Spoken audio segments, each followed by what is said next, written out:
Good evening. This is the East Lyme Board of Selectmen regular meeting of February 7th, 2004, the East Lyme Hall, Town Hall, upper meeting room. It's Pledge of Allegiance.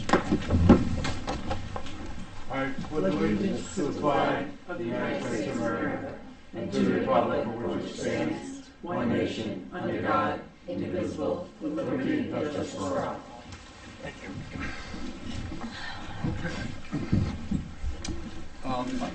Call for additional agenda and consent calendar items. I do have one under a new business. I think we'll call it F2, kind of insert it between F and G, and it'll be to distribute budget books and discuss budget meeting dates. Do you need a motion? No, Okay. I don't think we need a motion. Or do we? Do we need a motion? I Yes. think we Okay, do. all right. Yeah, So do I hear a motion? Yeah, I'll make a motion to distribute budget books and discuss budget discussion dates. I'll second. We have a second. Okay. Any further discussion? All in favor? Aye. Any opposed? Being none, the motion carries. So that'll be F.2, I guess. Okay. Are there any delegations tonight that would wish to address the Board of Selectmen? Seeing none, can I have a motion for approval of the minutes? Motion to approve the special meeting minutes of January 17th, 2024 is submitted. Second. I have a second. Is there any discussion or changes? Yes, I have a few. So on page 2, motion 5, it says Ms. Chichello moved to appoint Paul Vicenti, and that was Mr. Diebel. Additionally, motion 6 says Ms. Chichello moved to appoint Tom Beebe, and that also was Mr. Diebel. Additionally, on page 4 of 4, under motion 10, it said the Board of Selectmen entered into executive session at 7:55 p.m., and I would want to add in there, Ann Chichello left the meeting at 7:55 p.m. Additionally, on motion 11, there's a motion to adjourn, so that motion would have passed 5-0-0 if I wasn't there. Great. Did you get all that, Sandy? Okay. Any additional changes from you?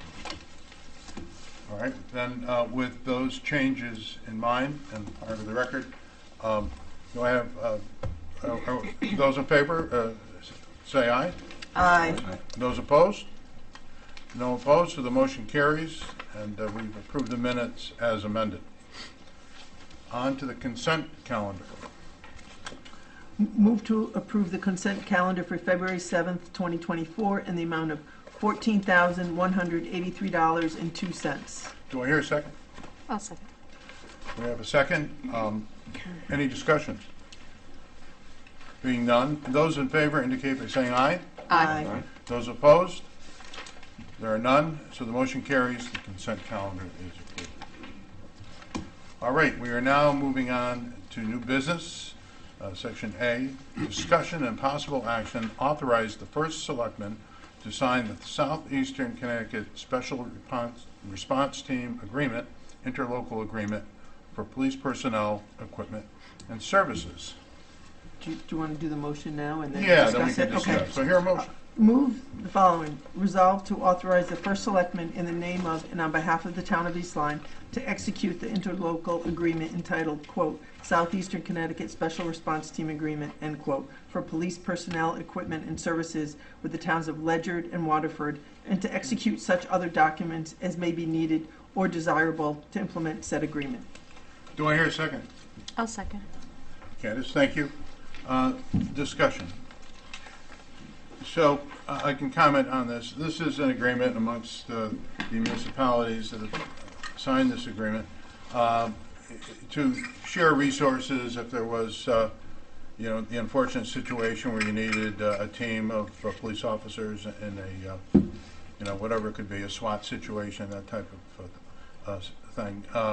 So the municipalities that are part of this agreement will send members of their force and department to join forces with the others and for the duration of whatever the event is. So this is allowing me to sign this agreement to share manpower, resources, and equipment, and associated special law enforcement resources in a response.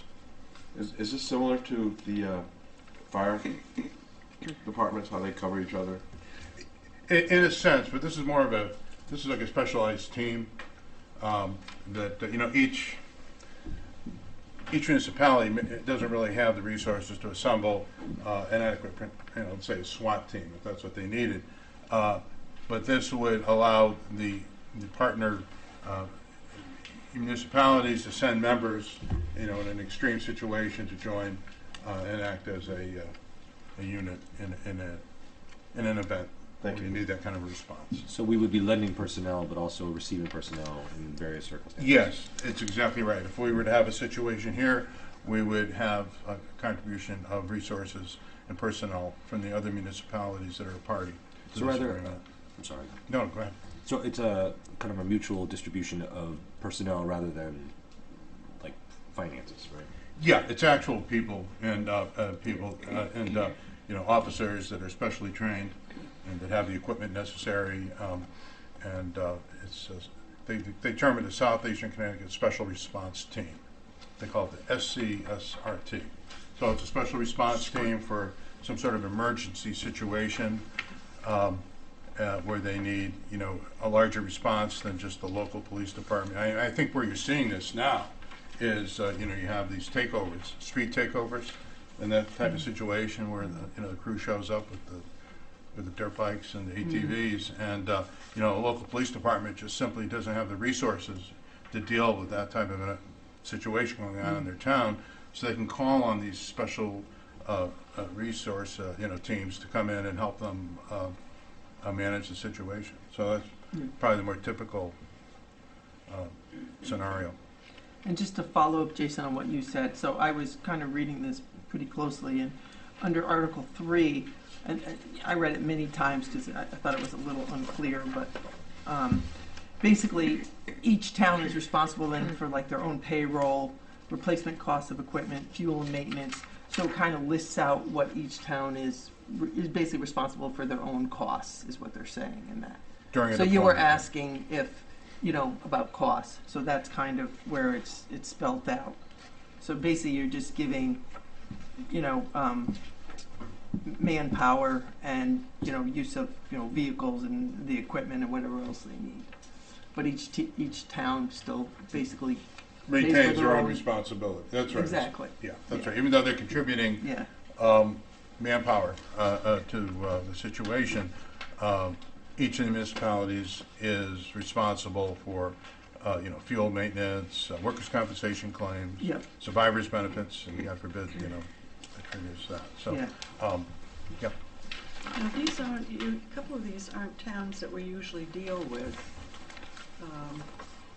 Yeah, it was Ledyard, Waterford, and East Lyme. Yeah, Ledyard, I don't think we've included them before in any previous arrangements. Do we have do we have input from Chief Finkelstein?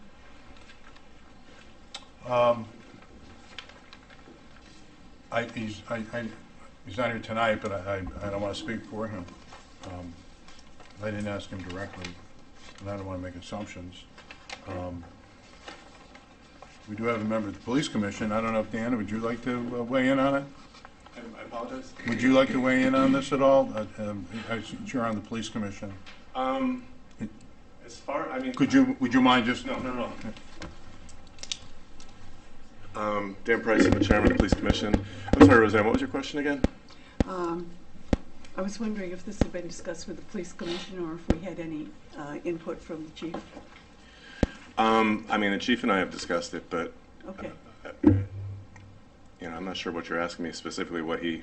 I was just asking whether he had any specific comments in relation to this. I wouldn't want to speak for him. He either. Okay. Well, if nothing's been said, then we can assume that it's okay. Yes. All right. Yeah, he approves of it. Thank you, Dan. Is this an agreement that has been in place previously also? I'm not No. sure if we had entered into this before. This looks new to me, but I'm not certain. No, I don't believe we have. We have mutual, that's why I asked about the inclusion of Legend, because we haven't used them previously. Yeah. But No, certainly, I think under current conditions, any help that we can get for an emergency situation is, Well, I think the idea is to cast a broader net for southeastern Connecticut resources in the event that they're required to pull together. So. well, I think also it pertains to several incidences that we have had recently in our own town that we've needed to have other towns come in and give assistance for, not necessarily with the police, but several other recent incidents. So any way that we can get extra help when it's needed, I think we should take advantage of. I think it's a good idea. One more question, please. Of course. Liability. So, yeah, and it does address it, that the towns are really on the hook for their liability attributed to their Own members, own members, yeah. not as a group. I believe so. Yeah, it says each municipality shall indemnify and hold harmless the other municipalities to this agreement. Yeah. So there's a That's cross on identification. page 3 of 6, Thank you both. number 4. Any further discussion? Any other concerns? Good job. All right, being none, those in favor indicate by saying aye. Aye. Those opposed? Being none, the motion carries, and I will sign this agreement.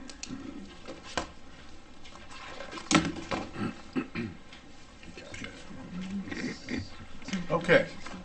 Dan, did this come from the our regional council?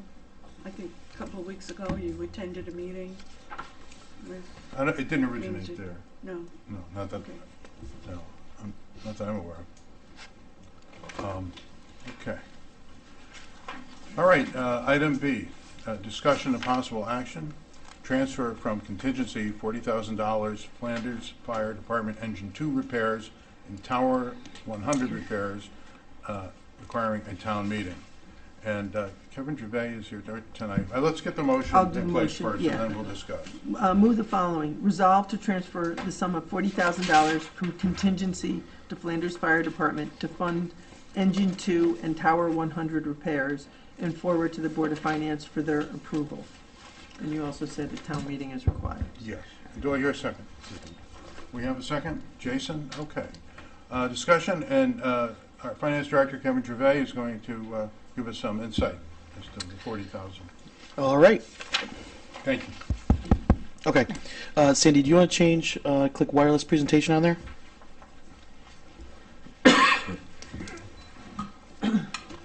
All right. I believe in your packets there was an invoice we've already received from Corvell's Garage for about $30,200. And there's another. So there's 2 vehicles that we've had to repair in the last couple weeks. There was actually 3, but one was under warranty, thankfully. Engine 22, which is this $30,000 repair, had a, and I'm an accountant, not a mechanic, so I'm just going to try to piece this together. But it was something to do with the pistons.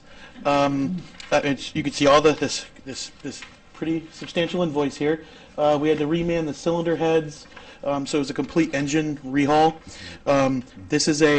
This fire truck's from 2016. It's not even that old. It's just this particular motor isn't the same motor as the new engine 23 that just had the same exact issue.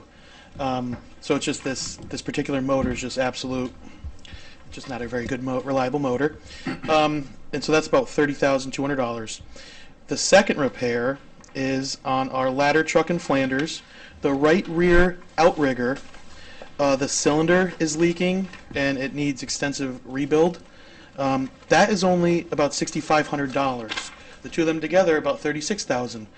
Well, that $30,000 bill was originally estimated at $25,000, and I don't want to have to go back in front of you guys again.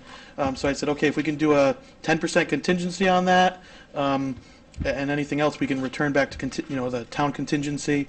But that repair is not done yet, and the one little piece that even Corvell's not sure about, that cylinder repack is priced based on the price of steel or whatever it's made of.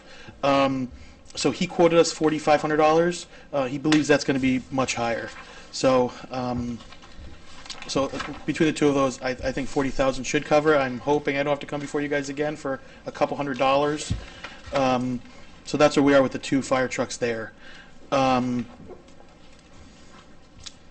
that's it for those 2 fire trucks. So, just a quick question.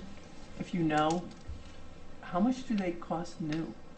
A new I'm well, just curious. later tonight we'll talk about the budget and a new. Well, so I just found out today the lead time for fire trucks now with COVID and everything is 48 months. So if we order a truck today, we're not getting a truck till 2028.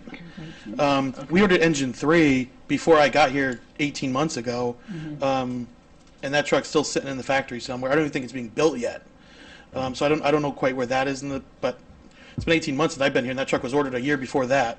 Oh, wow. So it's a long time. We have an apparatus not this year. The next couple years, it's $800,000. I believe that might be a rescue, but rescuer engines they're over $500,000 now, and the ladder trucks I think 1.5 million. So these are large dollar amount pieces of apparatus. So 40,000 is small potatoes comparatively speaking. Oh, yeah. Yeah. Yep. I believe engine 3 in ARPA was budgeted for 660,000. Does that sound right? There's 606. I know it's at least 600,000, and that Yeah. wasn't enough because last year we had to ask for additional 20,000 to put in electric, tools because we couldn't afford the hydraulic system. So that, even that 600,000 was kind of value engineered. So the prices are going up because of supply and demand. Is that Correct, basically yeah. it? And once they figure out what it is, then it keeps going up. Um, Is that kind of? So- I just don't know who's. I think there's like 1 or 2 builders in Connecticut Yeah. for fire apparatuses. I think they were saying the other day in our meeting. And, Yeah. But, the point is, if you have these things, you got to keep them running, but it's just. Oh, in our yeah, no, interest to- definitely. So Yeah. engine 22, I'm not sure if it's back yet. It's nearing completion. The tower truck is actually in operation. We just have to keep maintaining more. I don't know if it's hydraulic fluid or Hydraulic just to fluid. make sure it's still good, and still operational. So that's not taken off the road, but I don't think that's the main tower going out the door first in town. Now, do you have to bring it to a special garage for like fire trucks? So these are at Corvell's in Montville, Okay. but they're dealing with what's the name? Smear or something like that. Whatever the name of the brand of the fire truck is, they're working with because Corvette also fixed engine 23, which was under warranty, and they sent the parts out to the manufacturer, and so they're working directly with the manufacturer on these items. And it gets tricky though, because there's certain things that they're certified to do, I believe, and certain repairs that only the manufacturer's authorized repair service. So, Well, so I asked the simple question: why couldn't so we have mechanics at the garage? Well, that's I what said I was getting they're at. diesel mechanics. You have to have a special certification and a license to touch a fire truck. Yeah. If you touch a fire truck, you don't have that license, the whole fire truck's got to get like recertified or something. So we'll just keep them out of the public works garage. Jiffy Lube. Well, that's why I was asking why I was Yeah, going they to have them. Corvell's. That was my question because Yeah, I have a client who fixes fire trucks and he goes all over the place to do it. Yeah. It's like a big thing. It's very So- specialized that- certifications. So they basically kind of I- send this out to whom. I think this was an emergency need, and I worked with Ken Janis, the president of Flanders, and Chris Taylor, the chief over there, with these fire trucks. We've been in constant communication with these trucks. So I think, they told me, hey, this truck is catastrophic failure. We got to send it out, and so they sent it to Corvell's. I don't know if it was towed there or they were able to drive it there. Okay. Okay. Thank you. So are both of these vehicles then inoperable right now? I believe engine 22 is inoperable. The ladder truck it's the repair. So it's leaking, hydraulic fluid and things like that. But it is able to function, I guess. So they can keep refilling, putting in the hydraulic fluid? I think so, because I was there the other day and It was in our parking lot just yesterday. They drove it over here because they're not using the outriggers. It's when the ladder goes up, there's like a rigging system that has to be in place to secure the truck, and it's those outriggers that's the issue. So the truck can be used, for the majority of it. And the outrigger, I believe, the cylinder itself is working. It's the extension out. So the reason why it's able to stay in operation, there's 2 sets of hydraulics. I found this out the other day. There's one set of hydraulics to move the actual outriggers out the sides of the truck to kind of expand the stability of it. That's the outriggers are the ones that's the issue. It's not the actual hydraulic that holds it to the ground, I guess. Does that make sense? Yes. An accountant explaining a firefighter repair or fire truck Good repairs Good here. job. Yeah. Through my mind. So, Well, I think the point is we need to get this to the Board of Finance as soon as possible Exactly. and get approval for this. So I think our board's going to approve. Yeah, sure. We're going to find out in about 20 seconds. Any further discussion? Being none, those in favor signify by saying aye. Aye. Aye. Those opposed? Being none opposed, the motion carries, and we will move this along. The next is item C, which is discussion and possible action. Town clerk, $6,000 grant from the state of Connecticut for preservation of historic documents. All right, I'll do the motion. Move the following. Resolve to appropriate the sum of $6,000 received from a grant from the State of Connecticut Library for preservation of historic documents in the town clerk's office, excuse me, including digital recreation and reprinting on archival paper of town meeting minutes and armed services index books and placement in smaller binders. Note, this action does not require Board of Finance nor town meeting approval. Do I hear a second? Second. Thank you. All right, discussion. So, when you go in the town clerk's office and you go into the vault, and there are the books that have all the old deeds and records, and there's been a process to try to digitize them, and this is another example of some of the older books being digitized and preserved digitally, so that they would, survive some sort of catastrophe. They'd be out on the cloud. Am I right on that, Karen? That's what they would be. They'd be, yep. And we know what the cloud's going to be. But so it would be out on the cloud, and it would protect those records. So if you're doing a title search and you're trying to go back to an old book, you won't have to handle the actual old book. It'll be preserved. Is there anything else, any other questions or anything I can add to that? I don't know. I like handling the old books. Getting those gloves on and going through the pages. There you go. Never know what you're going to find in those books. Yeah. So that's what this is for. I have a question. It says they're 14 by 11. So I was just wondering, what is the current size now? I think it's almost. I think they're 11 by 17, and they're, for reference, they're the old cloth-covered books that we have that go way back. Grantor grantee indexes, DD 214s, which are the military discharges, and then town meeting index book, cloth-covered. So these are going to be put into new binders on the archival paper, smaller size. They're now like legal size, as opposed to the huge 11 by 17. So ease of access, preservation, all that good stuff. Will you be the ones that'll be doing this work, or? Oh no, some of our there. clients So will come in? I think you guys have the contract and the application, the estimates in there that the state approved with my application. Adkins Printing is the one that's doing the work, and yeah, that's it.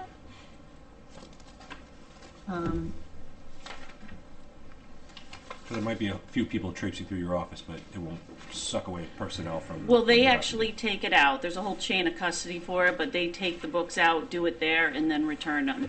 Yeah, they return the old one, and they return the new preserved volumes. Great. Yep.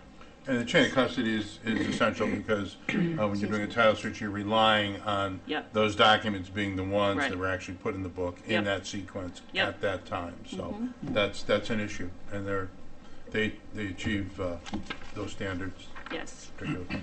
Yep. So I was just looking through the contract, and it said about insurance that the contractor agrees while performing the services, there carry sufficient insurance. So it looks like Town of East Lyme is a contractor, so I'm assuming we would have insurance for this, just through our own insurance? I don't know that we have Is it if an we have a- additional insurance, I guess, is my question. I'm not aware that we have any additional insurance on, I think they're insured because they're in Oh, care of those. absolutely, they- yeah. That's part of the deal for Yeah, them. but I mean, Okay. I would assume we probably have some sort of umbrella insurance if something happened to the town hall to recreate or something like To that, do that, yeah. you know. Just want to confirm, Yeah. that's all. But, I I'm don't not know. certain, no, Not it's, trying? No, we don't want that. the catastrophic coverage for the, I mean, it's, you really gotta look at your, I wouldn't wanna comment, because I'm not certain what would be covered and what isn't. Right, It's like cybersecurity issues now with, firms that deal with information, Yeah. and it's a new ballgame, unfortunately. yeah. Yeah. And part of their work they do is in the microfilming. So we're going to get the digital images. So we're no longer we'll have to go into the books to print off a DD214 or anything like that. But they're also microfilming them, so which is where they preserve the film off-site. Okay. So, yeah. Okay, thank you. So there are controls. Yep. Yeah. Yeah. Any further questions or discussion? I really don't see a downside to this. Me either. No, I think it's a necessary win. thing. Yeah. Yeah, it's a That's win. good. It's great.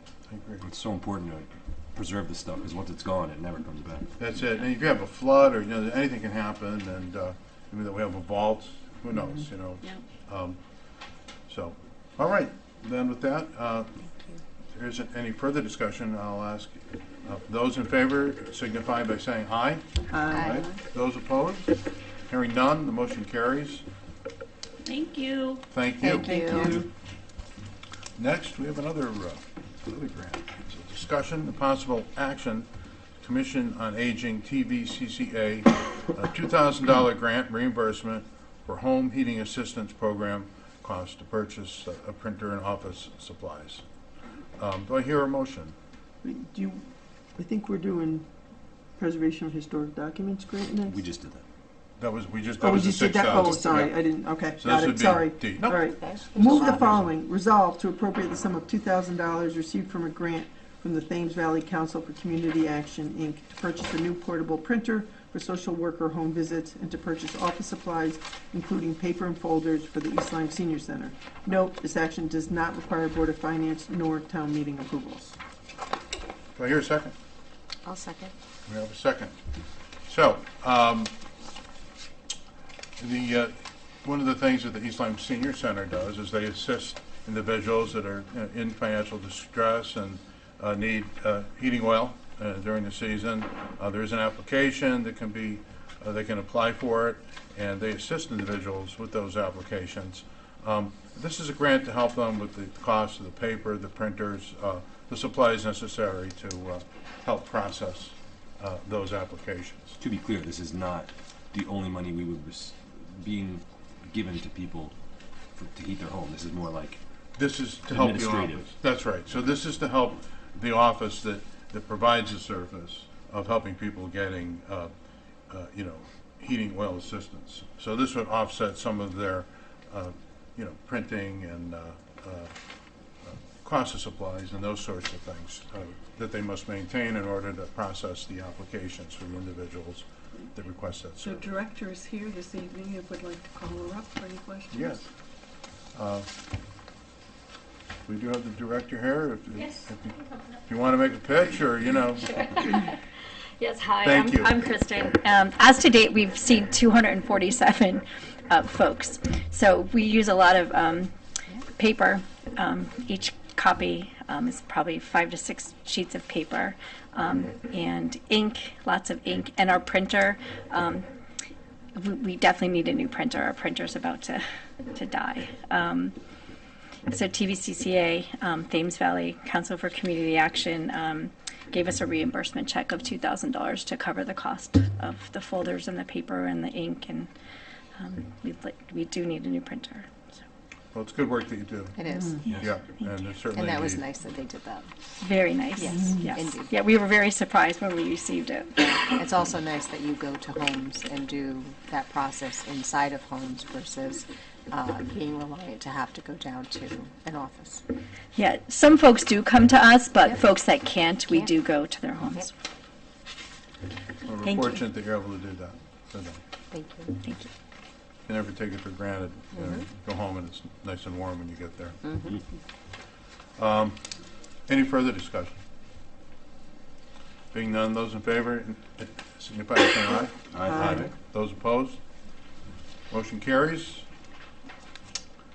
All right, next one. A lot of grants, a lot of money here. This is all good. Yeah. Discussion and possible action, Commission on Aging, ARPA grant for $58,540 for various staff and supplies. This will require a town meeting. So, can I hear a motion?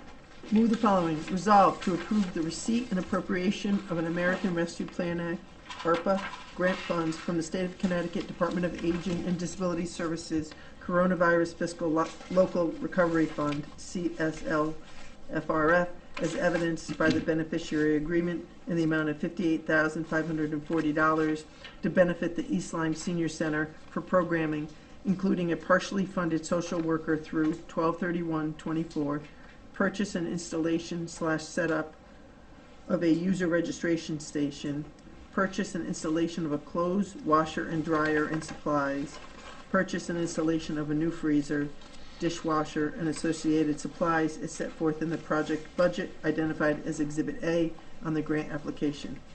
It is further resolved that the First Selectman is authorized to execute said beneficiary agreement on behalf of the town of East Lyme and to execute such other documents as may be needed or desirable to implement said agreement and forward to the Board of Finance for approval.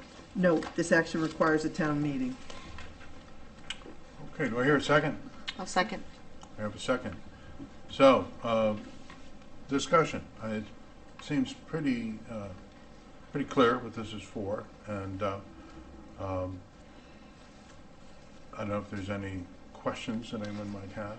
We have the director here again to address it, and would you like to speak on behalf of it?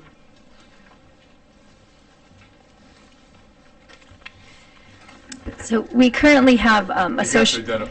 I'm sorry, Kristen We know Karamanica, you. Director of the East Lyme Senior Center. Thank you. Appreciate So we currently have a social worker. She was hired through ARPA money, funded through ARPA, and we quickly realized when we hired her, she was hired for 18 hours, and we quickly realized that we needed her full time. So she's currently 30 hours. So originally we were going to have her for 2 years. But moving her to 30, now we have her until June 30th of 2024, 2023. 24, I'm sorry, 2024. So with this, this new ARPA, she'll be partially funded because we have to expend the money by December of 2024. So that will give us 6 more months with Jen. And then also it's going to be purchasing and installing a new user-friendly check-in station. So right now, when people come for programming, it's all paper. So it's paper, pencil. This will be a touchless screen, TV screen when they walk in. It's going to benefit many things. Now we're going to have an accurate count of who's in the building, in case of an emergency. People, instead of having to sign in for every program, they're just going to come in, have like a little swipe card to check in.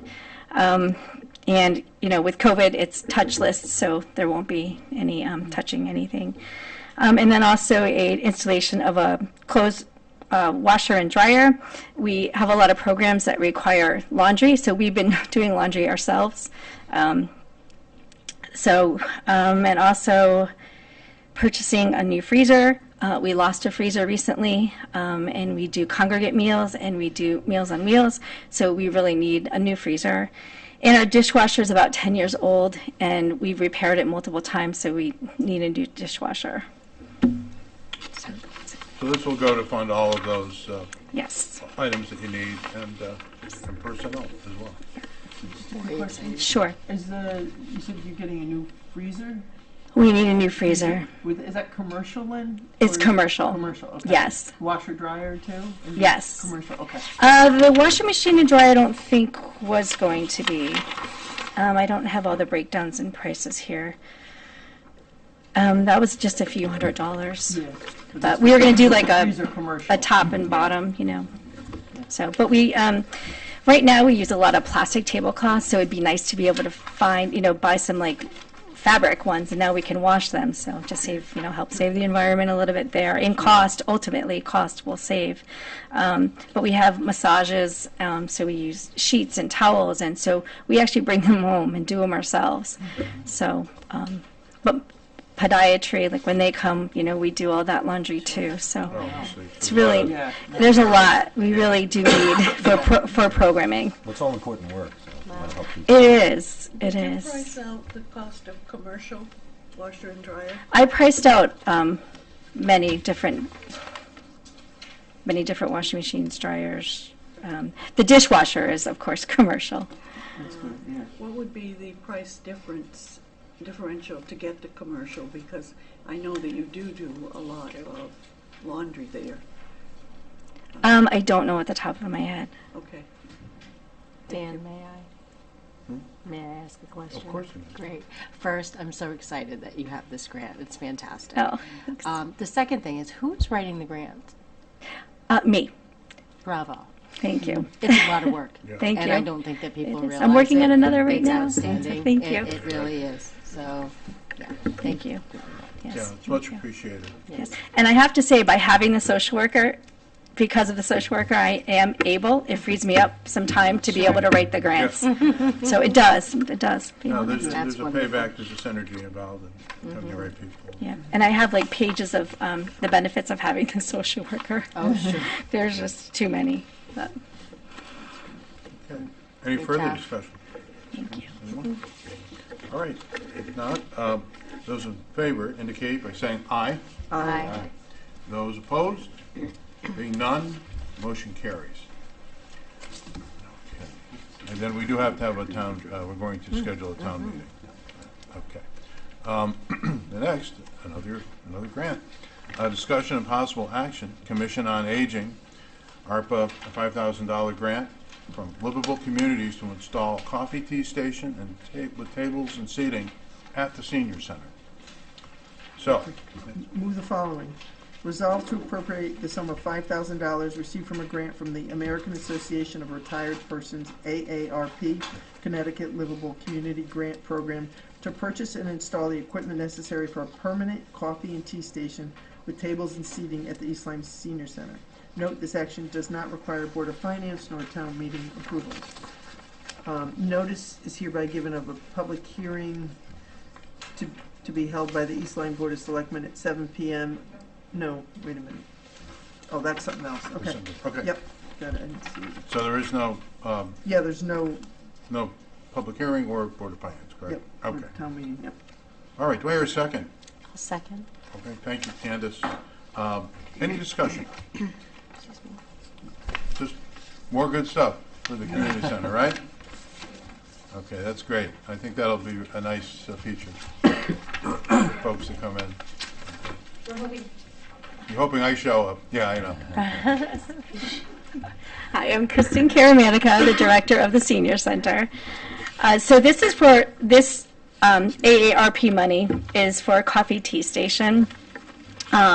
It's to get people that have been home and socially isolated to come to the senior center to sit and have coffee and chat. And because so many people, they've lost somebody or their kids are grown and out of the house and they're alone. And so they don't have anybody to wake up and have that coffee or the tea with. So this grant would allow us to have a station right when you walk into the building. I'm hoping to get like 3 little tables, and we need an electrician to come in to hardwire a coffee machine, and we'll provide the coffee. And I think we're seeing in the agenda tonight, and when we get to the budget a little bit, there's a little bit of a theme going on with people's mental health and well-being and their headspace being in a good place. And this is a part of that. Being isolated, that's a huge thing, and I think it's something that people at a certain age, and not necessarily a certain age, any age really, you can suffer that isolation and have a place you can go and be with some others and chat. It's very important. very And, important. I think that's a great thing. Good job. That's exciting. I haven't stopped Yeah, I smiling. cannot wait It's to just start so this. wonderful. Yeah. Thank you. All right, any further questions or discussion on this item? Well, being none, those in favor indicate by saying aye. Aye. Those opposed? All right, motion carries. Great. You're on a roll, I've got to tell you. Indeed. All right, let's see. Now we're going to shift gears a little bit, and we're going to talk about distributing the budget books and selecting meeting dates for the Board of Selectmen to review the budget books. So you have here tonight with your materials the book, and you can take it home and put it under your pillow and start enjoying it. And so I let me just say, and fortunately Kevin is able to be here tonight, and he's leaving for a nice little trip, so we want to get him out of here so he can head to JFK. So thank you, Kevin. But what do I say? Kevin's going to go over some of the numbers, just sort of kind of a broad brush, so we get some sense of it. Kevin and I have been working together for the last several weeks. There are a lot of difficult choices that you have to make in preparing the budget, and we've had to cut out some things that department heads and commissions really wanted, but Dan, yes? I'm so sorry to interrupt. Yes. But could we hold off and stick to, because I think we have visitors here. We have Is the that what? accurate? I think that's what that is, right? Or no?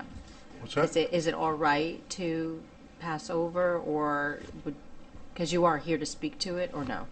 Well, I did add to it, but we're just going to introduce it, Okay. and then we're going to move on. Okay, so we're not going to go through the whole. not- So it's going to no, be short. no. I was sitting here thinking I was that. trying to a little bit thinking, oh, we're having a budget hearing. Well, exactly. So and I didn't want to interrupt, but I also didn't want you to have to say if that was the case. No, that, Please and forgive me that's, for doing that, but I did it that's for a considered. very good reason. This is for your nightly enjoyment. Thank you, Kevin. I'm just going to introduce it and just, say that there were a few themes, and one of the themes is to be fiscally responsible in a way that, not that they haven't been in the past, but we're really trying to look to the future and position ourselves. One of the things that costs us a lot of money is debt service and paying for the money we borrow. So if we can position ourselves in a way that makes us more attractive and a better risk, then that saves us a lot of money for years and years and years. So some of the things that help in that regard, one of the things you're going to see is a coastal resiliency fund. And so we're establishing that. We're not putting a lot of money into it, but we're starting to. And we will every year try to add to it. And, bond counsel, they will tell us that having those types of initiatives will really help us when we go out to borrow money. The other thing is hardening our cybersecurity and IT, information technology resources. Unfortunately, we live in a world of entrepreneurs that like to seize your computer data and sell it back to you at a king's ransom. So we need to be more careful, and if someone's going to loan you money, they want to see that you're taking action and affirmative action in those areas because it's become so risky. So we're looking at insurance issues, ways to insure over that, and also harden the systems themselves. Our philosophy has been to take care of what we already have. We have buildings that need roofs. We need fields that need to be resurfaced. It's really not the time to expand on any new or grand initiatives. We need to pull back a little bit, take care of what we have, try to work with what we have, and move forward in a way that down the road will serve us and allow us to have maybe a little bit easier budget process down the road. So I think I've said, one other thing. We're going to establish an East Lyme fire service to accommodate, we have paid firefighters that are town employees, and we have volunteer firefighters. We're trying to create a fire service to manage that service in a way that will be more efficient.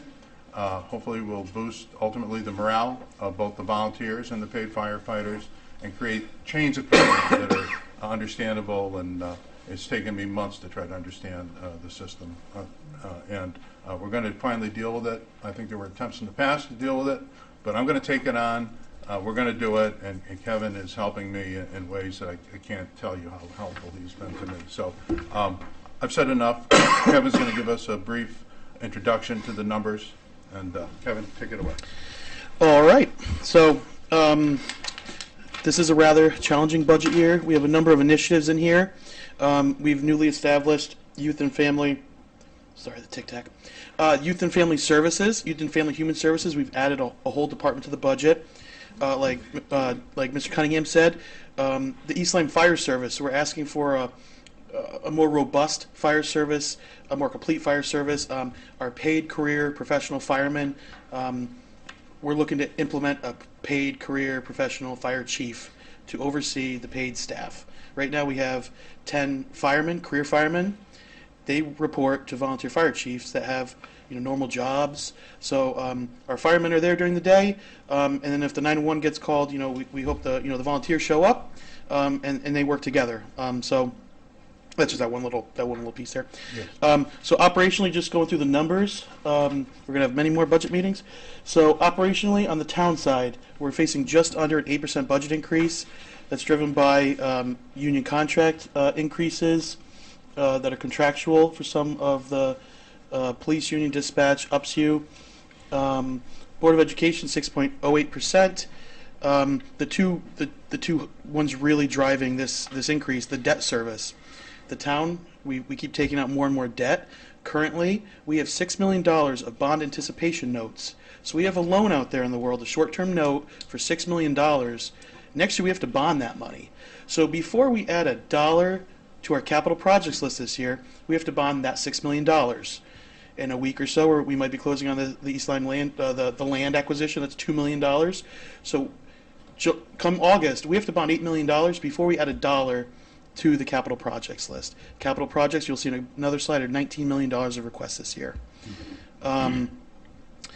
Capital/other is really cash capital.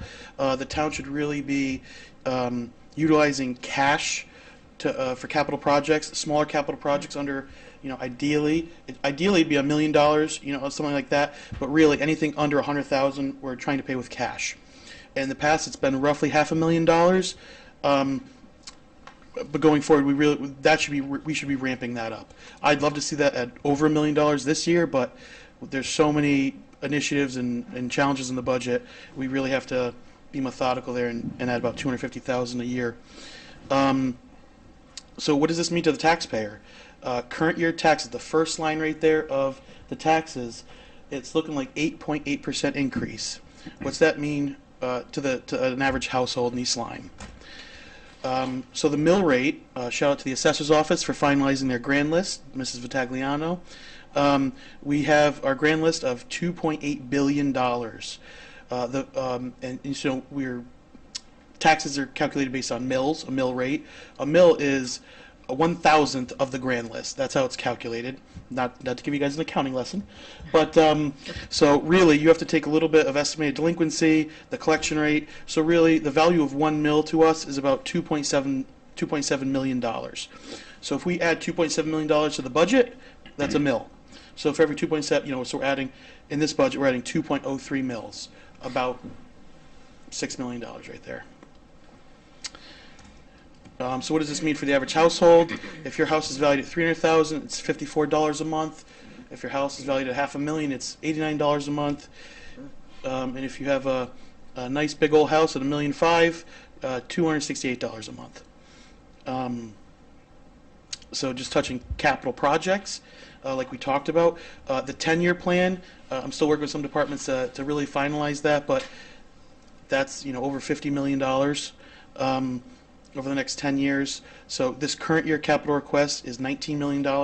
Working with the first selectmen and the various departments, we've brought it down to $15 million, a little more than $15 million. So this number's got to come down unless we're going to have a $23 million bond package this year. So that's all we have. I'll go back. Just a quick one. Does the $15 million include the Board of Ed also? It does. So here's the breakdown of the capital projects requests. Now, you'll notice the Board of Ed, it says $9.492 million.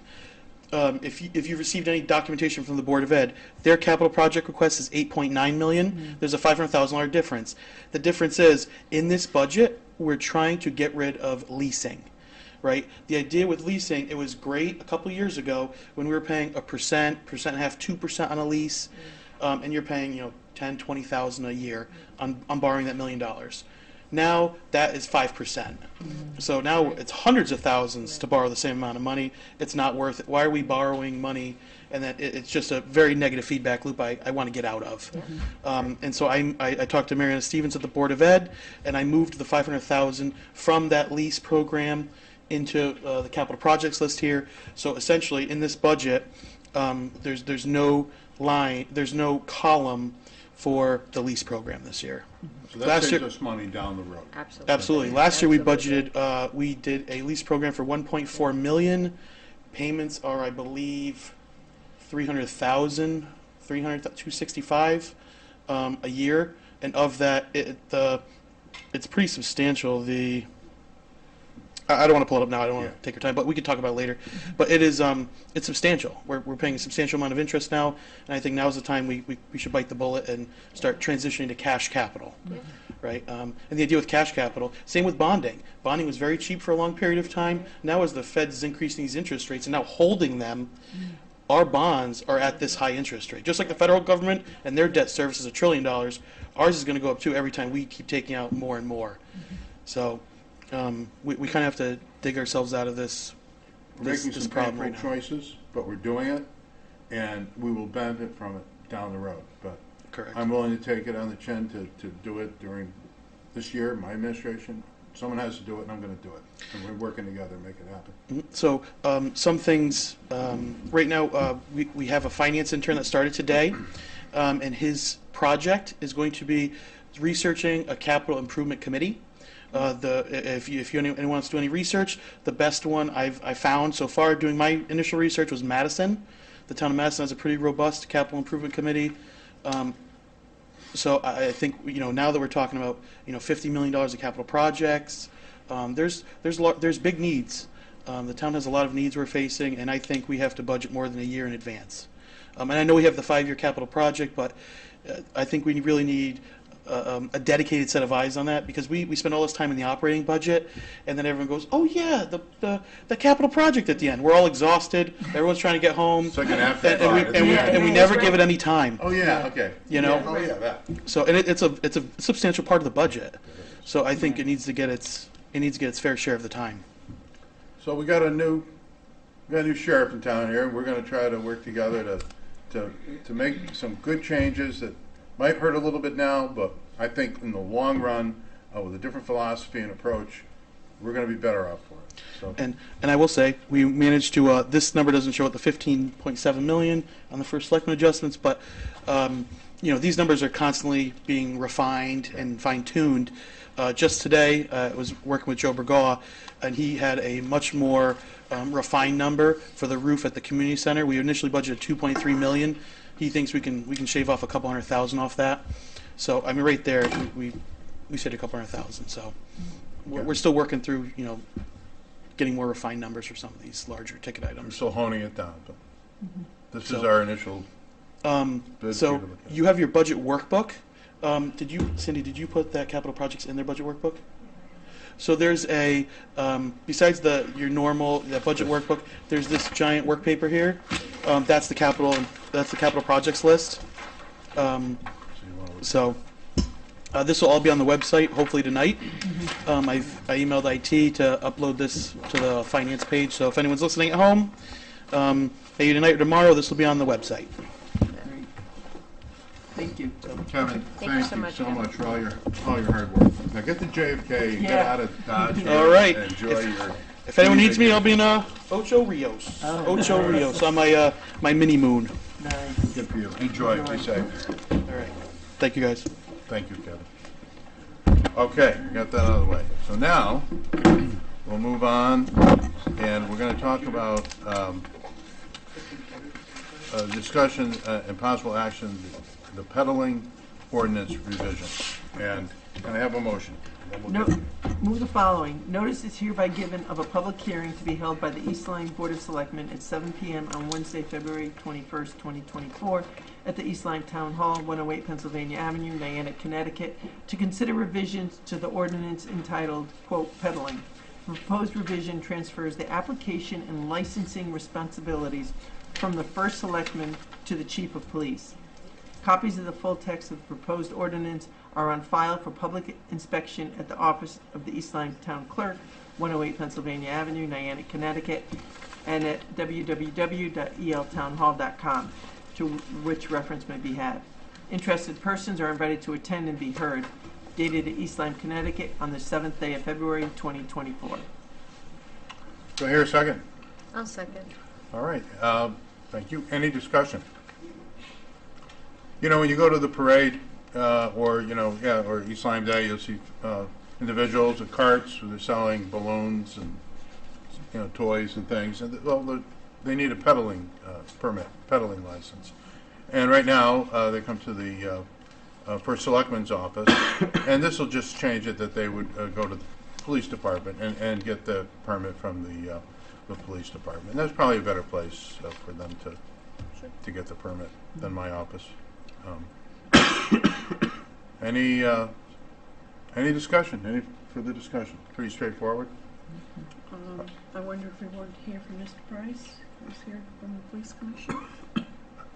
I mean, I agree. I think it's better that the chief give the permits out rather than go to your office. I mean, it just makes sense. And, okay, Is there anything else in regards to that? I think that's about it. 21st. All right. Well, Mr. Price, it's been like old times. You know, right? Stick around, though. We do need you for the next We one. have one more thing on the Okay. agenda. So, all right then. Any further discussion? Being none, those in favor of the peddling ordinance change signify by saying aye. Aye. And those opposed? All right.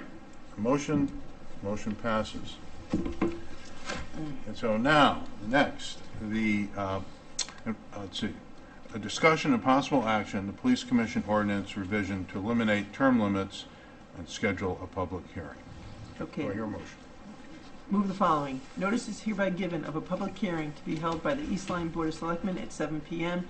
on Wednesday, February 21st, 2024, at the East Lyme Town Hall, 108 Pennsylvania Avenue, Niantic, Connecticut, to consider a revision to the ordinance entitled, quote, Board of Police Commissioners, end quote.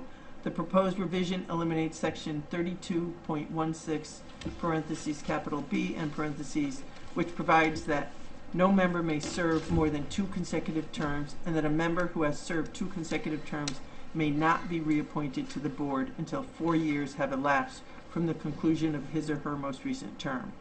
Copies of the full text of the proposed ordinance are on file for public inspection at the office of the East Lyme Town Clerk, 108 Pennsylvania Avenue, Niantic, Connecticut, and at www.eltownhall.com, to which reference may be had. Interested persons are invited to attend and be heard.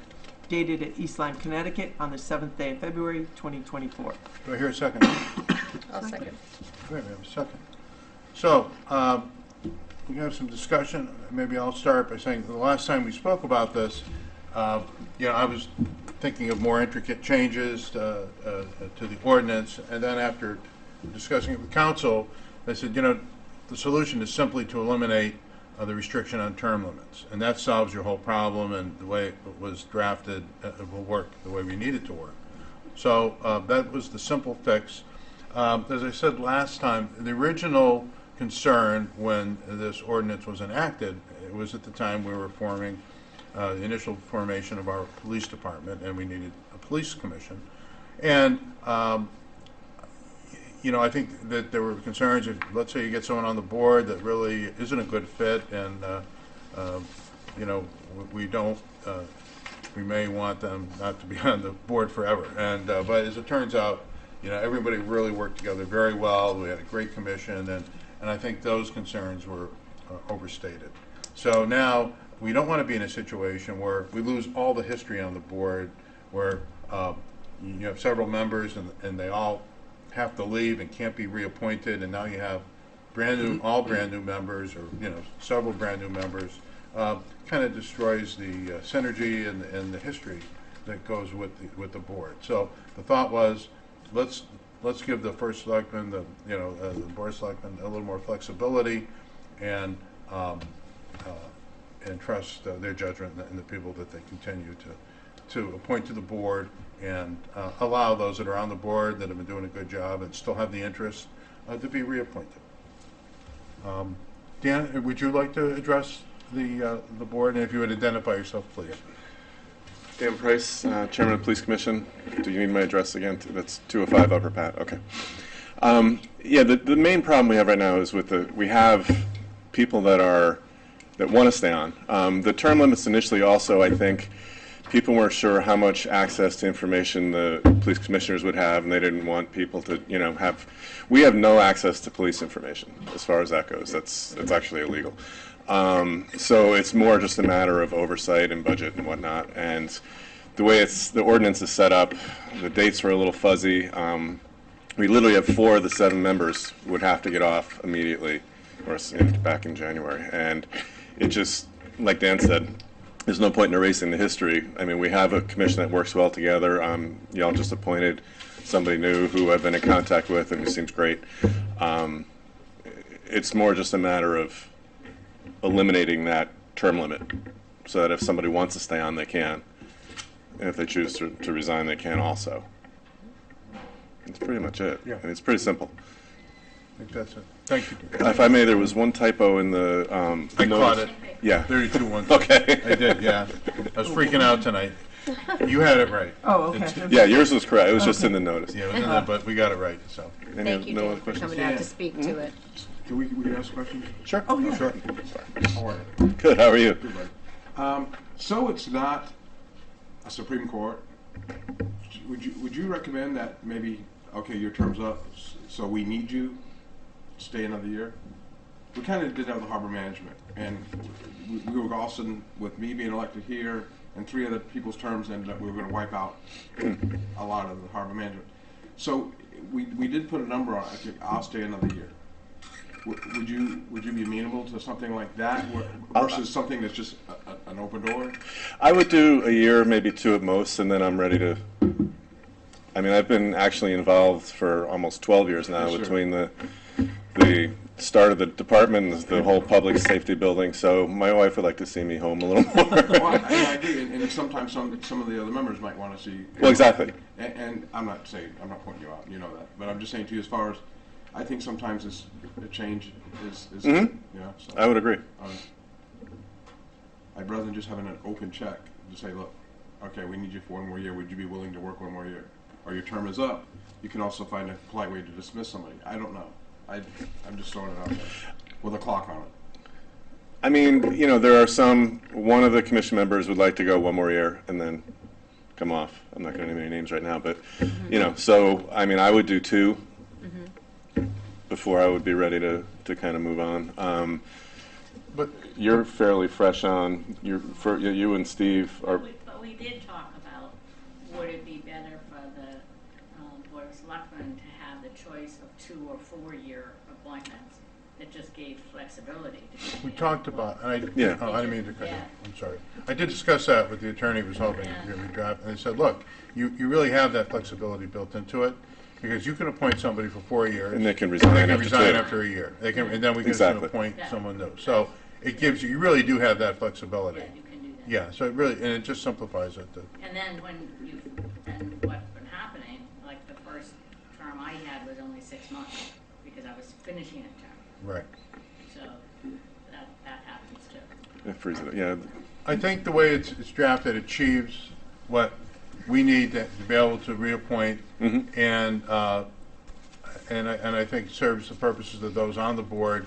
They can be reappointed if they still wish to serve, and then they can resign, and then it comes back to us to appoint someone new. And it also gives the Board of Selectmen the flexibility to say, okay, you've been on long enough, let's find somebody else, let's not don't need to. reappoint them. Correct. So I guess my only, concern is if you have, certain people who've been on for so many years, if you all leave at the same time, then we're going to lose that wealth of knowledge. Well, exactly. So we kind of need to, I think everybody who's on now enjoys it. We've built up a good reputation with the chief. We all work together well with him. I mean, we can stagger that. The ones who have been on since the beginning, we can stagger them coming on. I think that was your point. We can stagger them coming off so that we do keep the history and the knowledge, because it is there's a steep learning curve. It's not something you can just walk in off the street and say, okay, I'm going to do this. It's a little different than that. And we were learning when we first started. I mean, we didn't know either. You know, it was I our think own it's like that with all these commissions. That's why I'm just concerned. I don't want there to be just like this huge exodus. There won't be. Okay, There won't be. that's just my concern. Any other questions? Good job. Okay. Thank you. Any further discussion? So, but we're still going to have term limits for reappointments. No, we're getting rid of the term limits. Nothing, so they can, so, We could continue to reappoint them. Right. What you have are 2-year and 4-year appointments. yes. Terms is probably the wrong word to use. It's 2-year and 4-year appointments, and then it's up to you guys to reappoint somebody at the end of their, Or not. or not, Right. Yeah. which that's your prerogative, which it always That's what was. we're doing most of the. Yeah, that Right. goes along with. So this is an era of where people want increased accountability for public officials and for police, and I think what you're saying is by doing away with the term limits, there is still the mechanism for accountability in the Sure. Board of Selectmen. Yeah, that's the only thing that changes. That's right. It's a good thing. Thank you. Any, Jen. any further questions? Regina, you know? Regina Hitchery, another one of the commissioners. I don't think there's any language that talks about 2 years in the ordinance. I think there was originally. Originally, but it's not there now. It says 4 years. No, but what happened was, you have a stagger, because of how it was originally, some of the Sort of. terms are staggered. Yes, So, right, but when we reappoint a 4-year. 4, yeah. Yeah. Okay, that's what, That's Okay. correct, yeah, because that changed. yeah. I had talked before, maybe that would be a great way to do it, but I was talked out of it by council. They said, no, you really don't need to. You've got the flexibility you need by making this simple adjustment. So. Okay. Thank you. Thank you. Thank you Anything very further? much. Thank you, Dan. Thank you, Regina. All right, then, if there isn't any further discussion. Those in favor indicate by saying aye. Aye. Those opposed? Being none, the motion carries. Thank you. And thank you for Thank your help you. tonight. Thank you both. If I might ask, when would the public hearing be for that? 21st. February 21st, here, For the town meeting? I mean, yeah, at 7 Yeah. PM. Okay, Yeah, perfect. Thank you. and that's first, so you can come and then you can leave. I Thanks know so you much enjoy again hanging for out with coming. us. Have a good night. Thank you. Okay, let's see. Well, next is appointments to boards. Now, maybe we want to split this up a little bit, because I don't want, and maybe you and Jason can, All right, yeah, that's good. whatever you want. All right, I'll start, and then I'll Okay? When you're take a- tired, you let me I'll take a know. breather. All right. Appointments. Move to appoint Wanda Stazik of 109 Grassy Hill Road, East Lyme, to serve as a member on the Brookside Farm Museum Commission on behalf of the town of East Lyme, with a term to expire on January 3rd, 2028. I'll second. All right, we have a second. Those in favor? Aye. Aye. Opposed? Being none, motion carries. Move to appoint Robert Seifel, 5 Strawberry Lane, Niantic, to serve as a member on the Brookside Farm Museum Commission on behalf of the town of East Lyme, with a term to expire on January 3rd, 2028. Do I hear a second? I'll second. Okay, we have a second. Any discussion? Being none, those in favor indicate by saying aye. Aye. Those opposed? Being none, motion carries.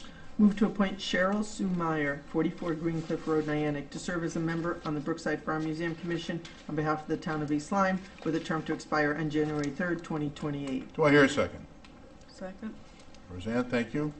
Any discussion?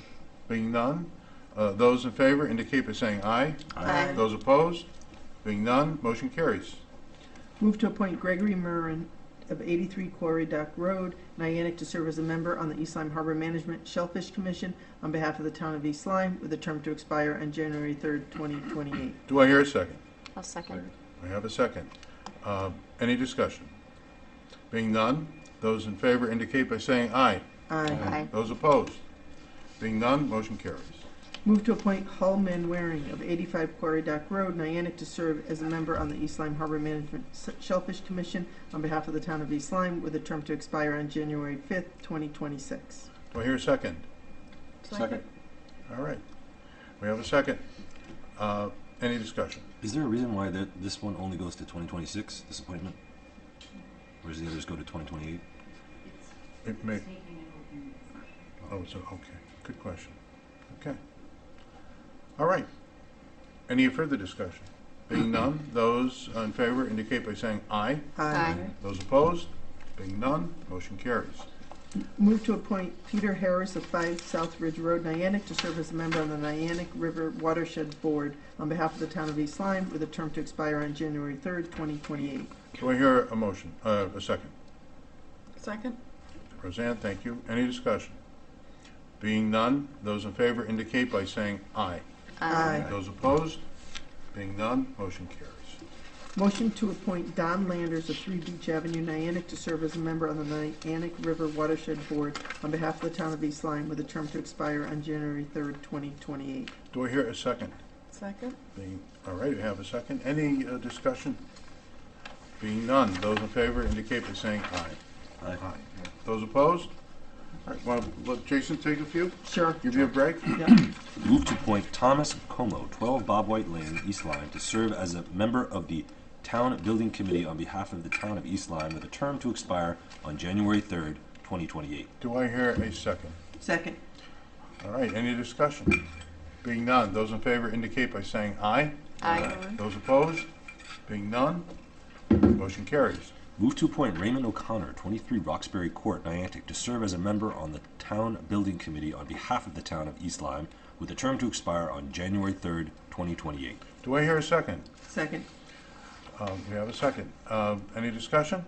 Being none, those in favor indicate by saying aye. Aye. Aye. Those opposed? None, so motion carries. Move to appoint Eugene Carini, 10 Corey Lane, Niantic, to serve as a member on the Town Building Committee on behalf of the town of East Lyme, with a term to expire on January 3rd, 2028. Do I hear a second? Second. We have a second. Any discussion? Being none, those in favor indicate by saying aye. Aye. Those opposed? Motion carries. Move to appoint Carol Russell, 4 Bramble Bush Drive, Niantic, to serve as a member on the Water and Sewer Commission on behalf of the town of East Lyme, with a term to expire on January 3rd, 2028. Do I hear a second? Second. We have a second. Any discussion? Being none, those in favor indicate by saying aye. Aye. Aye. Those opposed? Move to Motion appoint. carries. Ooh, I'm sorry. Sorry. Move to appoint David Zeller, 3 Spinnaker Drive, Niantic, to serve as a member on the Water and Sewer Commission on behalf of the town of East Lyme, with a term to expire on January 3rd, 2028. Do I have a second? Second. Okay, no, any discussion? Being none, those in favor indicate by saying aye. Aye. Those opposed? Motion carries. Move to appoint Roger Spencer, 31 South Pine Street, Niantic, to serve as a member on the Water and Sewer Commission on behalf of the town of East Lyme, with a term to expire on January 3rd, 2028. Do I hear a second? Second. Any discussion? Being none, those in favor by saying aye. Aye. Aye. Any opposed? All right, motion carries.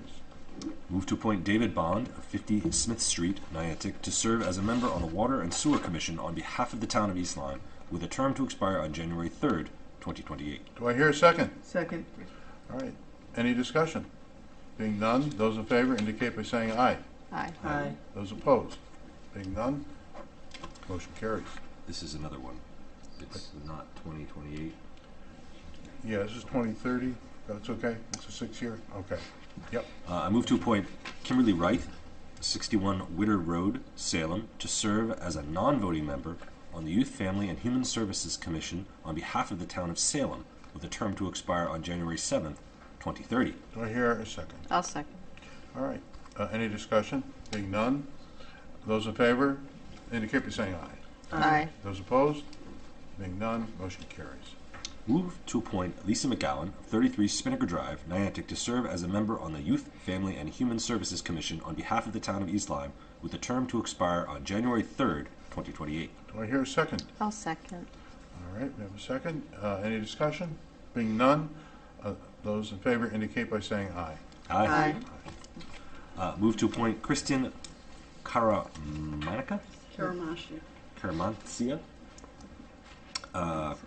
Senior Center Director, to serve as the municipal agent for the elderly on behalf of the town of East Lyme, with a term to expire January 4th, 2027. Do I hear a second?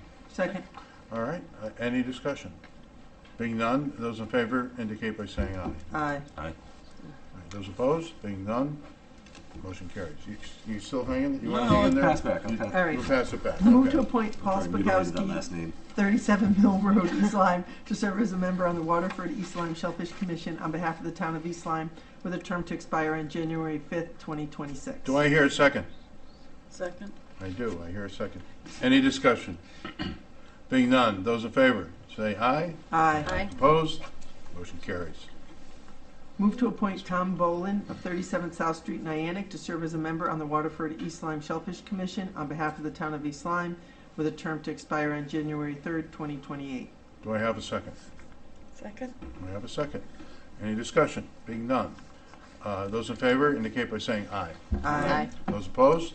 Being none, motion carries. Last one. Move to appoint Eric Cantor, 27 Wells Street, Niantic, to serve as a member on the Waterford East Lyme Shellfish Commission on behalf of the town of East Lyme, with a term to expire on January 3rd, 2028. Do I hear a second? Second? All right. Any discussion? Being none, those in favor indicate by saying aye. Aye. Those opposed? Motion carries. I'd like to make a comment now that we've finished with these appointments. These Yes. were a large number of appointments this evening. I think I counted 20.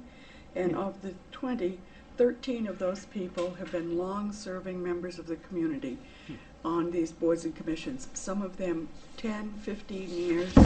And I think this is what gives our community a good sense of community.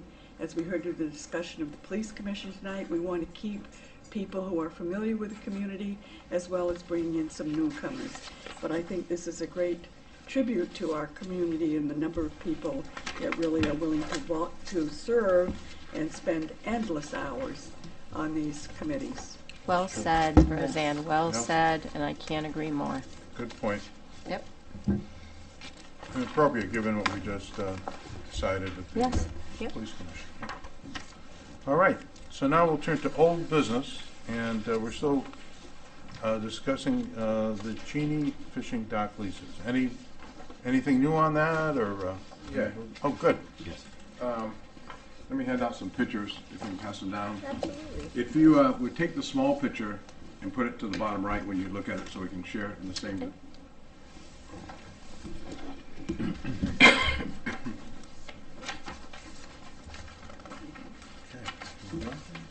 Thank you. Was there any others?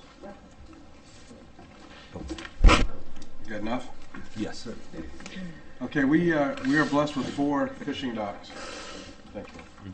We're blessed with 4 fishing docks between the bridges.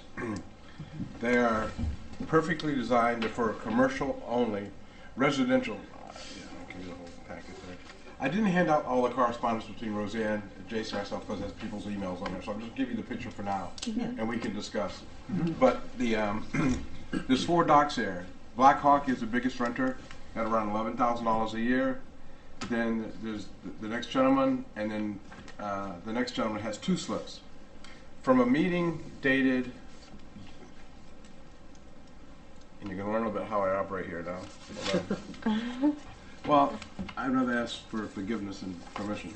But the from a Selectmen's meeting November 7th in 2018, in regarding 4D fishing dock licenses, it was saying that DOT did not want to have a boat extending out under the bridge. If you look at the drawing that you see here, with the picture on the bottom right, Yeah. but look at our docks that are on the left-hand side.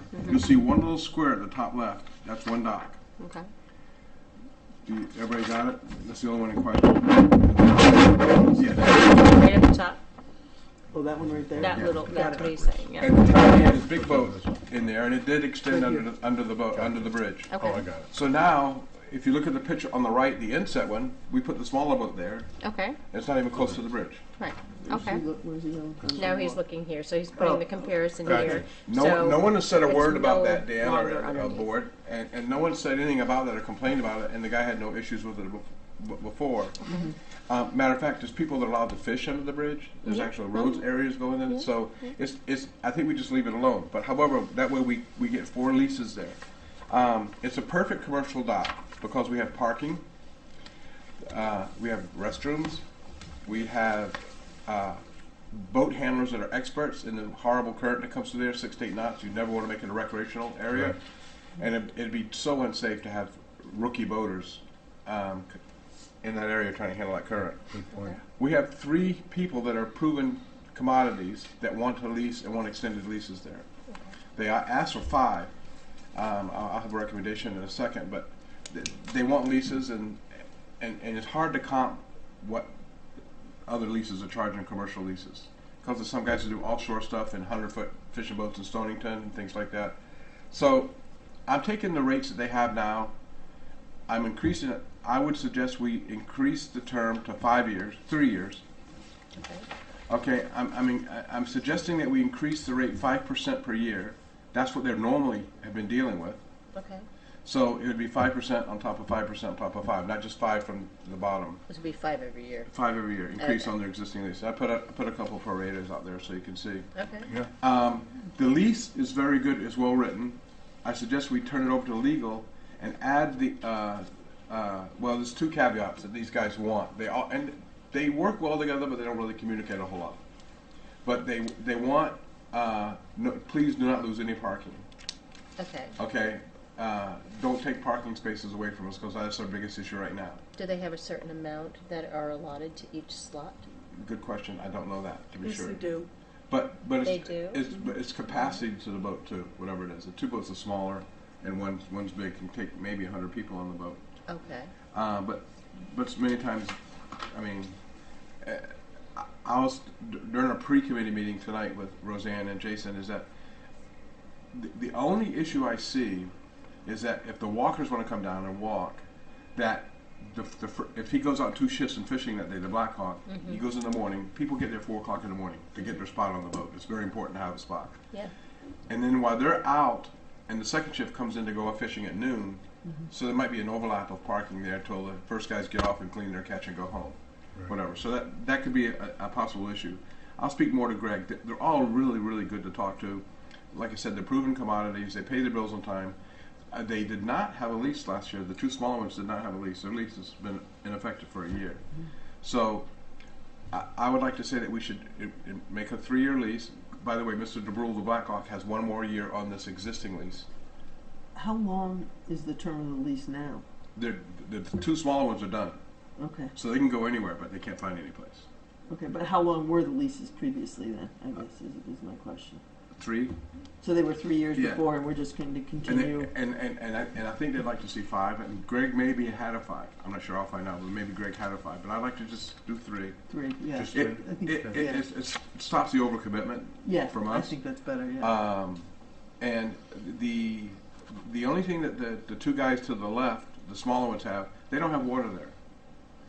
So cleanliness is a bit of an issue, meaning that when you wash your boat down, you want to use potable water. And Jason and I were talking earlier about how hard is it to run another line at a meter. They do pay for their water. I mean, at Blackhawk, can they have water there? And they also take care of our bathrooms for us too. Those are town bathrooms for everybody to use. Blackhawk crew goes and cleans those bathrooms every day. Okay. That's which is pretty nice. They're good renters. I think they're. You can't have anything else there. Right. You could never have a residential, recreational boater there. You would never handle it. These guys are used to it. They're right on top of the fish because the gas is one of the biggest concerns, the price of gas for these guys.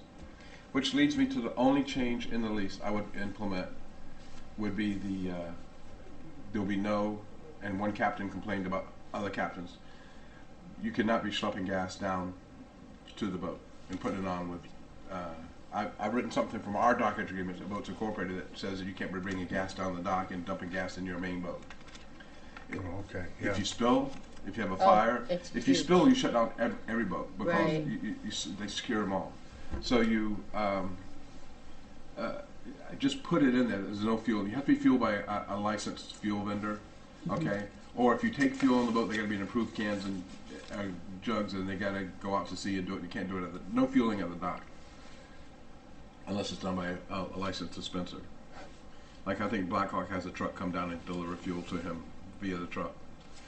Yes, they do. I've seen it done in the morning. Is it written in there, or will it be written in the releases how many parking space that they are allotted and how that works? I don't see why we can't do that. I would like to find out, and I've been to the site 2 or 3 times to look at it and stuff. Are they marked now? Because I mean, I run down there and I've never seen any space that's like designated. I mean, I see them come in and out. I think So that's is that a way to- seasonal. Sorry? I think that's seasonal, It's seasonal? right. Okay. I think that there are signs that are put up more or less at the beginning of the season. But Oh, I some of the see. people that, Okay. that complain about it, that have complained about it, don't want to walk up just another half a block or around the corner up by the launch area. You're there for a walk anyway. I'm saying so. Sure. It's kind of funny, but so. Don't have to walk to go to my walk. So in our subcommittee meeting tonight, we really paid close attention to the Blackhawk contract. And we all agree this is a very important contribution to the town. Yes. Because these people come in and they spend a lot of money besides paying the money, which is, in my taste, kind of high to go out on a boat and possibly get drowned, but that's another issue. Sure. You know, they're a great resource for the town. I know people that come from Massachusetts. They stay at a hotel in New London. Right. Those that are in the area come. Oftentimes they go to our bakeries to get breakfast or sandwiches to take. So this is I think this is a big plus for us. Agreed. And I think there may, as John said, there really isn't anything else like this in our area. Right.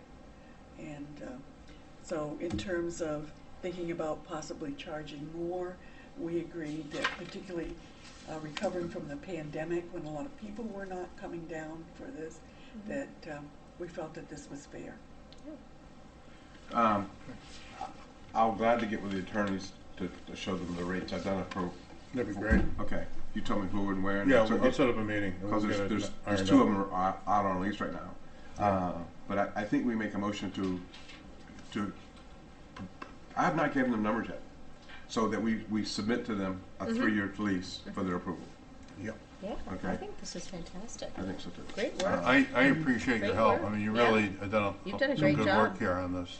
Yeah. This is always one of those things that gets kicked around. Yeah, I think this has been a Yeah, your challenge. Yeah, well, he experience knows too. it, yeah. He's I got it. But appreciate Yeah. that. these are 3 guys that Yeah. all mention the word livelihood. They Yeah. want Right. this. And, yes. and Yeah. so they're committed to. These aren't rookies trying to do Right. something. They're Right. And you couldn't have someone in there with, someone that just got their boating license last week and wants to put a boat. I mean, that current Oh, you're thing accurate. is Oh, yeah. very serious. there. very serious. Yeah. Yeah. So, Jan, would you like a motion to go forward with this?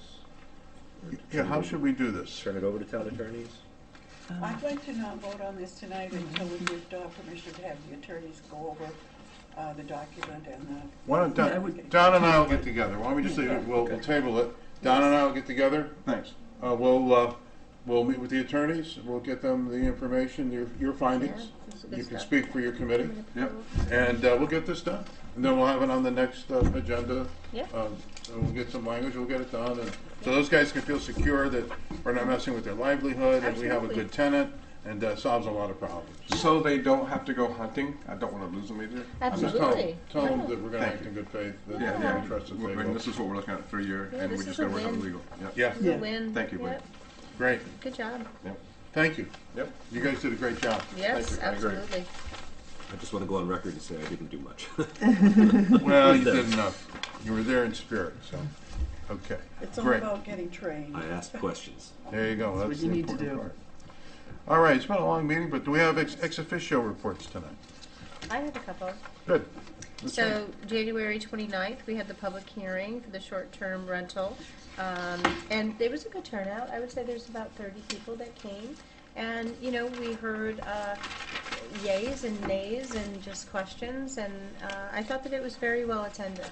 And then, of course, afterwards, the short-term rental commission met. And, they're really just doing their due diligence. They're asking so many questions. They're really peeling back the layers, because I think that there are many layers, and doing a great job. We're probably looking at a report to come back to us for March. And I can't give a date or anything of that nature, but they're working hard and they're doing a good job. Great. Thank you. Okay. I also have from February 6th, which was the historic properties. That was interesting. I've learned a lot about each home, and I have some questions, and I think that there's a little bit of confusion on the Samuel Smith home and how things are paid for. So I think that we might be able to look at that, because I think there's just confusion as far as if it's the town that is to help with maintenance and or not, if it is written somewhere or if it's not. So I believe it's Betsy who is the new chair. She's lovely, and she's learning as she's going as well. She did come in and introduce herself. So that might be something maybe that we could look at for more clarity for her also, and then for all of us. We talked about there's a roof that needs to be fixed on that property. We talked about possibilities of fundraising and what they are able to do and what they're not able to do. So I think they're looking at that. And then someone made this wonderful flyer, which is fantastic, and I think that we'll be seeing it around town and also on social media, where it's great, and it combines all the different information about all the historic homes and all the things going on, and how to reach people if they want to have an event there and that kind of thing. So it was a really good meeting. It was great. And that's all I have. I And then appreciate tomorrow, you. of course, I'll have the others, but Yeah. I'll follow up. I appreciate that. I did meet with representatives from the historic properties today as part of our budget. Yeah, and we did address the roof. So I think, and I'm looking now at the capital plan. We did try to find a solution to try to help them out with that. And as I expressed to them when I met with them today, that we bought the house years ago, and then we didn't do much to help them out. And they've been struggling along, trying to repair it and do what they could do. And I really feel it's incumbent upon the town, if we're going to purchase this property, then we ought to keep it in decent repair. So I worked with Kevin, and we met with them, and we're trying to come up with a solution. So thank you for that great group report. of people. Yeah, and They're I agree wonderful. that that's something that needs to There be taken. was an agreement for the Brookside Farm, formerly Smith Harris, about town assistance for major projects. And also, I don't know where that would have been filed, but I recall that there was an agreement that town hall employees would provide certain assistance with repairs. I wouldn't know where to get, at the moment, I wouldn't know where to get. I do recall there was. And I think that that's going along with, similar to what she was saying, but there's a lot of confusion about it. So they're just looking for clarity, and I don't blame them for looking, but they did specifically say that at some point it had been written somewhere, and where we would find that, I don't know. So I'm glad that you brought that in, Roseanne. Well, not to be crass, but I am occasionally.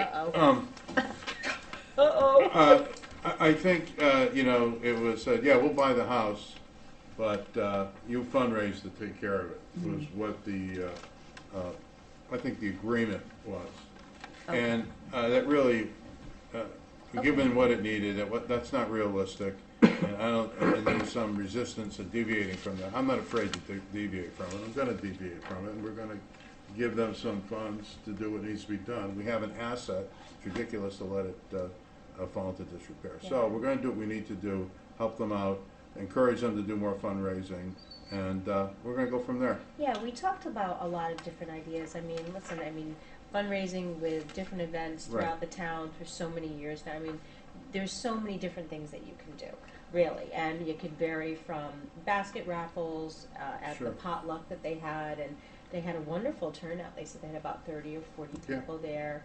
And there was one of the homes, and forgive me for not knowing the specific one, but it's the one that did the the barbecue with the bike Yeah, and barbecue. right, yeah. And they had a fairly good turnout with that, but looking at maybe trying to do something a little bit different. Yeah.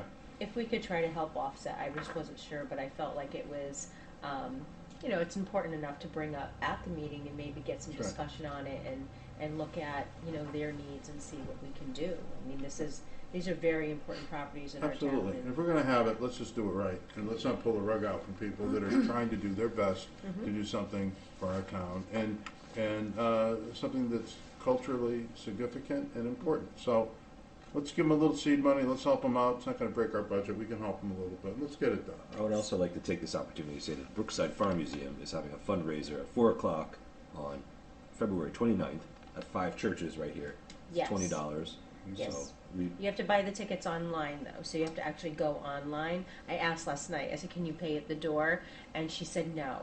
you can So- pay over the phone too. You can call. Oh, someone. that's right, yes, you can call and do it over the phone, but, Also, director of the Brookside Farm Museum is willing to offer tours if people are interested in getting in there to see this Great. asset and see what it's all about. You can reach out to her directly. yeah, I think that actually, this is fantastic. So, Right. yeah, somebody had done that up, and I know that it's circulating now, which is really fantastic.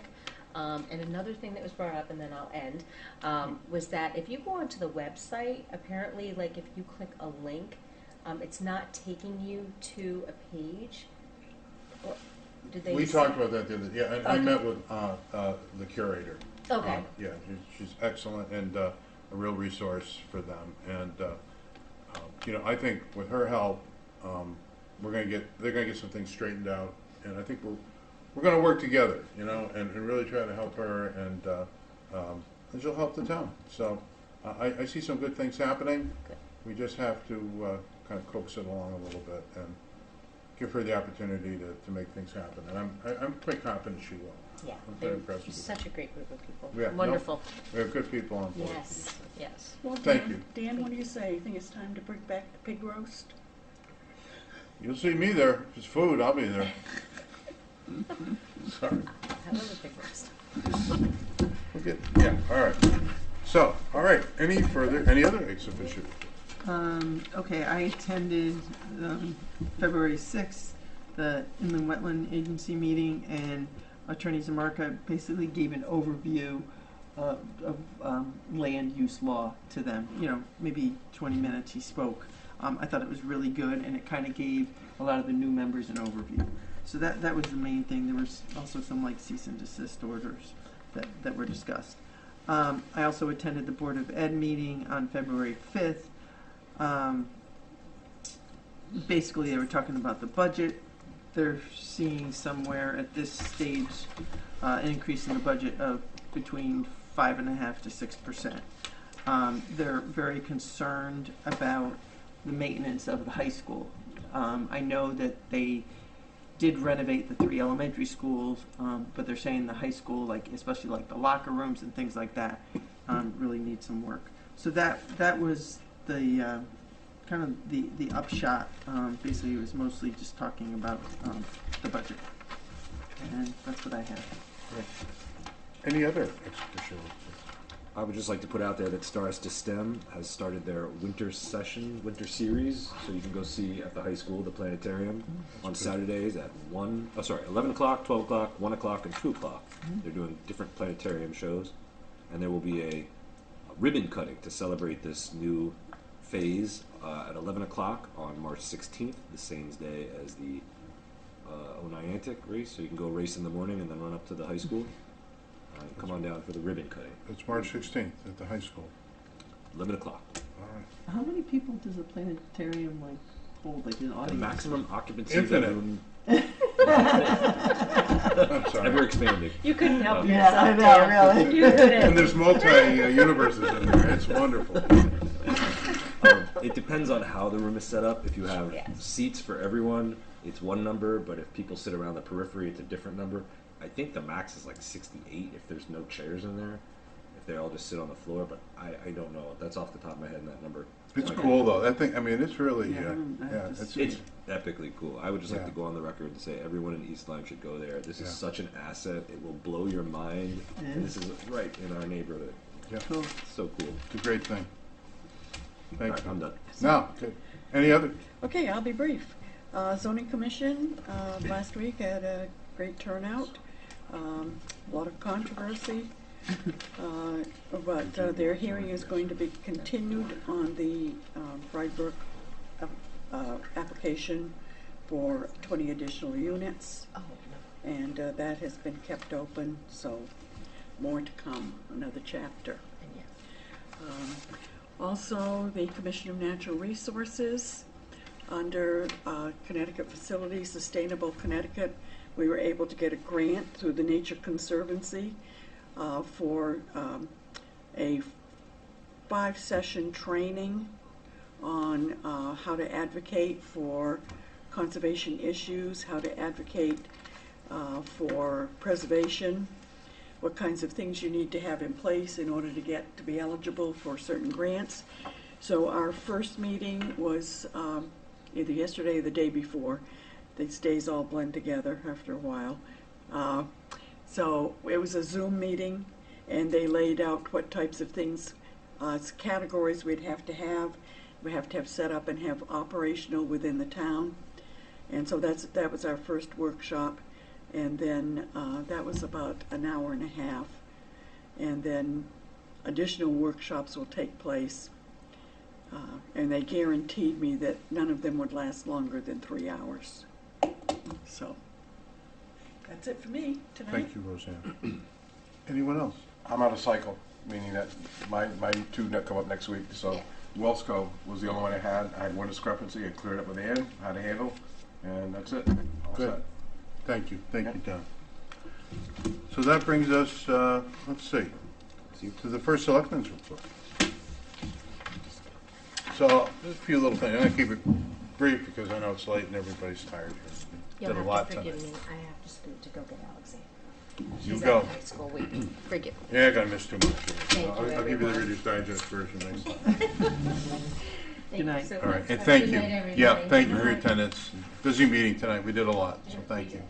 I'm just gonna say, I attended the swearing in of Detective Turcott at the East Lyme Police Department, and nice to be a part of that, and to say thank you to our police officers as they get sworn in, and we really do have a great police force, one we can be proud of, and one that's enlightened, and they treat people right when they do their job. So I took a tour.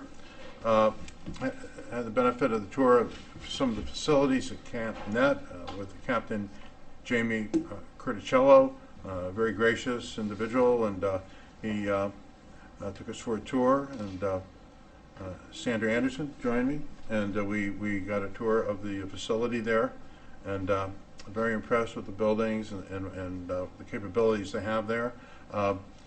He was very willing and anxious to, if we needed to conduct a meeting and we didn't have the facilities here, that he would try to make some of their meeting areas available to us under the right circumstances, because they do have security issues there. But to the extent that they could help us out with something, he was willing to do it. So that was a nice tour. I did meet with the developers of the Tracus property, which is just up the street from here. It's a development behind the gas station opposite Saunders Point. And I met with Eric Pelletier and Dan Tracus, and they shared with me their vision for the project. And so had a nice meeting with them to see what happens there. And finally, I'm pleased to announce that it looks like the long-awaited purchase of the Hathaway Farms tract up near Patagonia Lake from the East Lyme Land Trust, I think it's about to happen. We're shooting for February 15th. That's the goal. That's the target date to close that deal. I'm hopeful that the next time I'm at the Board of Selectmen meeting, I'll be able to report to you that we've completed the transaction, and that property and the other properties that are involved in that deal are in the name of the town of East Lyme. So we're not there yet, but I feel quite confident we're going to get there in the next week. So That's my report for this evening. Let's see. There was no communications that I'm aware of. I don't see anyone, the public comment. So there's no selectmen's response. I'll entertain, unless there's something else. Oh, yes. Did you One want- question. Yes. We talked about the budget, about the books. There was also a part added to the agenda for dates. Do we have to do anything at this moment about dates before this meeting closes? Oh, did we? Oh, we did. We talked. We didn't do it. Can we do it at the next meeting or no? We're going to try to start scheduling. I mean, I don't think it has to be done on the record, but You can send out an email. why don't we send Okay, out an yeah, email to that's a good everybody idea. to It's post left it? already anyway. Yeah, so- because everybody's got different Yeah, meetings that they have to attend. Yeah, I'm at glad different you. I'm glad days. you. Thank you, Jason, for that. Yeah, Yeah, we did work out some dates for meetings, and we do have those. And Yeah. what it'll be the date, and then what what sections we want to hear reports from. We don't have to hear from everybody. Some of Yeah. the budgets are flat, and some aren't controversial, but some I'm sure you'll want to hear from the department heads. So let's get the email out, and then we'll receive any feedback. Yeah, and then we'll. thank We're going to you. have a consistent time of 7.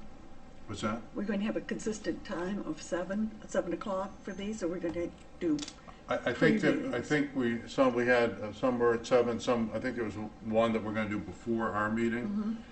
So we had some times that we thought would work. So let's get them out to you rather than do it from memory. Okay. Yeah. Get this out there. But thank you for bringing that up, Jason. Appreciate it. Other than that, can I hear a motion to adjourn? Move to adjourn the regular meeting of February 7th, 2024 at 8:46 PM. Do I hear a second? Second. All right. Those in favor? Aye. Those opposed? I don't hear anybody.